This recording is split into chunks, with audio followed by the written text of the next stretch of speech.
السوال الثانی والعشرون 22واں سوال ہر ذکرتم فی رسالت ہی ما ان ذکر ولادت ہی صلی اللہ علیہ وسلم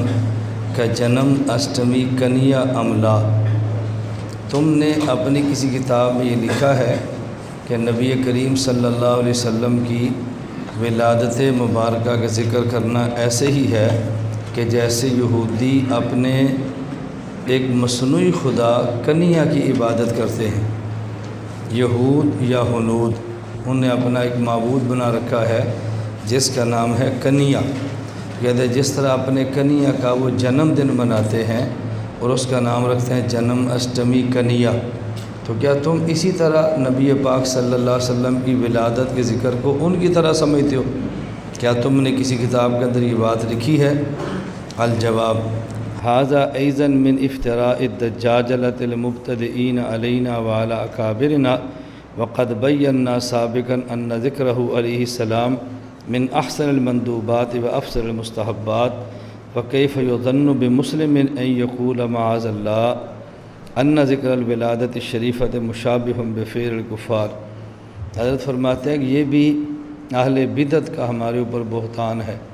ہم گزشتہ یہ بات عرض کر چکے ہیں کہ حضور اکرم صلی اللہ علیہ وسلم کی ولادت مبارکہ کا ذکر کرنا یہ بہت بڑی عبادت ہے، تو جس کو ہم عبادت کہتے ہیں اس کو یہود کے فعل کے مشابہ کیسے کہہ سکتے ہیں؟ تو یہ ان لوگوں نے ہمارے اوپر الزام لگایا ہے اور ہمارے اوپر بہتان لگایا ہے۔ اصل مسئلہ کیا ہے کہ حضرت مولانا رشید احمد گنگوہی رحمہ اللہ تعالیٰ سے کسی نے سوال کیا ہے اور حضرت نے جواب دیا ہے، اور یہ ساری بات حضرت سہارنپوری رحمۃ اللہ علیہ فرماتے ہیں کہ میں نے اپنی کتاب براہین قاطعہ کے اندر یہ لکھ دی ہے۔ اس کا خلاصہ کیا ہے؟ حضرت سے کسی نے پوچھا کہ رسول اکرم صلی اللہ علیہ وسلم کی جب ولادت کا ذکر ہو اور جس مجلس میں ذکر ہو اسے کہتے ہیں مجلس مولود، تو کیا وہاں پر کھڑے ہونا جائز ہے؟ اور نبی پاک صلی اللہ علیہ وسلم کی ولادت کا تذکرہ کھڑے ہو کر کرنا جائز ہے؟ مجلس مولود میں کھڑے ہو کر مجلس مولود پڑھنا کیسا ہے؟ اس کا جواب حضرت گنگوہی رحمۃ اللہ علیہ نے دیا ہے کہ جو لوگ ہمارے ہاں مجلس مولود کرتے ہیں اور وہاں کھڑے ہوتے ہیں وہ اس کی وجہ یہ بیان کرتے ہیں کہ مجلس میلاد اور مجلس مولود میں عالم ارواح سے نبی کریم صلی اللہ علیہ وسلم کی روح عالم دنیا عالم شہادت میں آ جاتی ہے، اور ہم کھڑے ہوتے ہیں رسول اکرم صلی اللہ علیہ وسلم کی روح کی آمد کے اعزاز میں،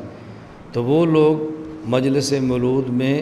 کھڑے ہو کر مجلس پڑھنے کی وجہ یہ بیان کرتے ہیں کہ حضور پاک صلی اللہ علیہ وسلم کی مبارک روح آ گئی ہے۔ اس پر حضرت فرماتے ہیں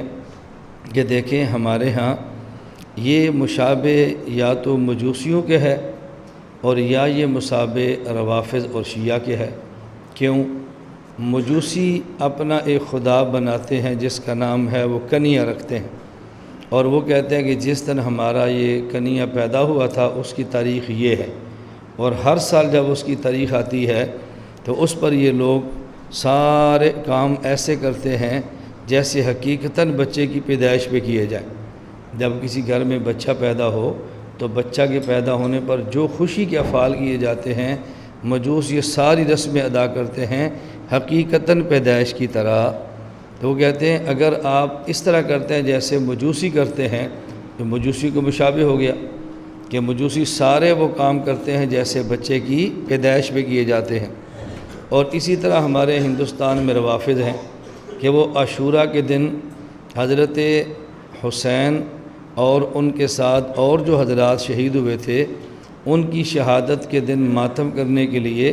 عاشوراء کے دن وہ سارے کام ایسے کرتے ہیں جیسے حقیقتاً میت کے ساتھ کیے جاتے ہیں، کہ وہ اس دن ایسا کرتے ہیں کہ ناش بناتے ہیں، مصنوعی ناش بناتے ہیں، اس کو کفن دیتے ہیں، اس پہ خون لگاتے ہیں، وہاں پہ فتح کے جھنڈے گاڑتے ہیں، وہاں پہ آلات حرب رکھتے ہیں اور پھر اس کا جنازہ پڑھتے ہیں اور اس کو قبر میں دفن کرتے ہیں۔ تو جیسے حقیقی میت کے ساتھ کیا جاتا ہے ایسے ہمارے ہاں روافض کرتے ہیں۔ تو اگر نبی پاک صلی اللہ علیہ وسلم کی ولادت کا تذکرہ کرتے ہوئے آپ ایسے کریں جیسے حقیقی ولادت کے ساتھ کیا جاتا ہے تو تو یہ ایسے ہے جیسے روافظ کرتے ہیں۔ تو یا یہ مشابہ مجوس کے ہے، وہ کنیا کا جنم مناتے ہیں تو ایسے کرتے ہیں، اور یا یہ مشابہ روافظ کے ہیں کہ جب وہ حضرت حسین کا عاشوراء کا دن مناتے ہیں تو پھر وہ ایسے کرتے ہیں۔ اور حضرت فرماتے ہیں کہ جو لوگ کھڑے ہونے کے قائل ہیں وہ قیام کی وجہ یہی بیان کرتے ہیں کہ رسول اکرم صلی اللہ علیہ وسلم کی ولادت کے وقت ظاہر ہے پیغمبر کی روح پیغمبر کے جسم میں آئی ہے، اور جسم اور روح دونوں پیدا ہوئے ہیں، تو نبی پاک صلی اللہ علیہ وسلم کی جب ولادت ہوئی ہے تو آپ کی روح بھی ساتھ تھی، اس موقع پر ہم روح کی عظمت میں کھڑے ہوتے ہیں۔ تو حضرت فرماتے ہیں کہ دیکھو حقیقی ولادت ایک بار ہوتی ہے، وہ ہر سال نہیں ہوتی۔ اگر اس تمہاری دلیل کو مان لیا جائے کہ ولادت حقیقیہ ہو تو تعظیماً کھڑے ہو جانا چاہیے، تو یہ ولادت ایک بار ہوتی ہے، ہر سال تو نہیں ہوتی۔ ولادت ایک بار ہوئی اور آپ نے اس کا تذکرہ ہر سال کیا، تو یہ ایسی ہے جیسے مجوسی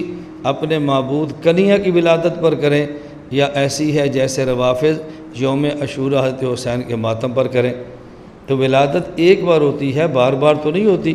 تو ہمارے حضرت نے یہ لکھا ہے، یہ نہیں فرمایا کہ نبی پاک صلی اللہ علیہ وسلم کا اگر ذکر مبارک کیا جائے تو کھڑے ہونا ناجائز ہے۔ اب دیکھو میں اس دور میں اس کی عام سی مثال دیتا ہوں کہ جب کوئی مجلس ہو اور رسول اکرم صلی اللہ علیہ وسلم کی مبارک نعت پڑھی جائے تو ہمارے ہاں نعت پڑھنے والا کبھی بیٹھ کے پڑھتا ہے، کبھی کھڑے ہو کے پڑھتا ہے۔ اگر بیٹھ کے پڑھے ہمیں تب بھی اعتراض نہیں ہے، کھڑے ہو کر پڑھے ہمیں تب بھی اعتراض نہیں ہے۔ بیٹھ کر پڑھنا بھی جائز اور کھڑے ہو کر پڑھنا بھی۔ ہاں جب وہ نعت شریف شروع کرے اور یہ کہ آپ کھڑے ہو جو حضور کی روح آ گئی ہے تو یہ بات غلط ہے۔ بغیر اس عقیدے کے ویسے کھڑے ہو کر پڑھ لیں تو اس میں کوئی حرج کی بات نہیں ہے۔ حتیٰ کہ نعت شریف کے علاوہ رسول اکرم صلی اللہ علیہ وسلم کا مبارک تذکرہ کرنے والا ہمارے ہاں خطیب بھی کبھی بیٹھ کے کرتا ہے، کبھی کھڑے ہو کے کرتا ہے۔ لیکن وہ کہ جی آپ سب بیٹھے ہیں اب کھڑے ہو جو میں درود پڑھنے لگا حضور آگے ہیں، یہ بات غلط ہے، ہم اس کے قائل نہیں ہیں۔ اس لیے حضرت فرماتے ہیں ہمارے اوپر بہتان اور افتراء ہے، ہم مجلس میلاد میں رسول اللہ صلی اللہ علیہ وسلم کا ذکر ولادت کھڑے ہو کر لیں تب بھی ہمارے یہاں گناہ نہیں ہے، اور بیٹھ کر لیں تب بھی گناہ نہیں ہے۔ جیسا مناسب مقام ویسا ولادت کا تذکرہ کرنا کوئی حرج کی بات نہیں ہے۔ اس پر کل تفصیل سے بات ہو چکی ہے کہ ہم نبی کریم صلی اللہ علیہ وسلم کی ولادت تو بہت بڑی بات ہے، بلکہ آپ کے نالین مبارک کا تذکرہ کرنا اور جس سواری پر آپ سوار ہوتے تھے اس کا بول کا تذکرہ کرنا، سواری کے بول کا، ہم اس کو بھی عبادت سمجھتے ہیں، تو حضور پاک کی ولادت کا ذکر ہم کیوں عبادت نہیں سمجھتے؟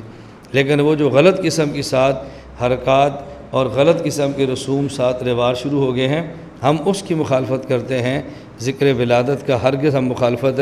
نہیں کرتے۔ لا الہ الا اللہ، لا الہ الا اللہ، لا الہ الا اللہ، ما لنا رب سوا۔ لا الہ الا اللہ، لا الہ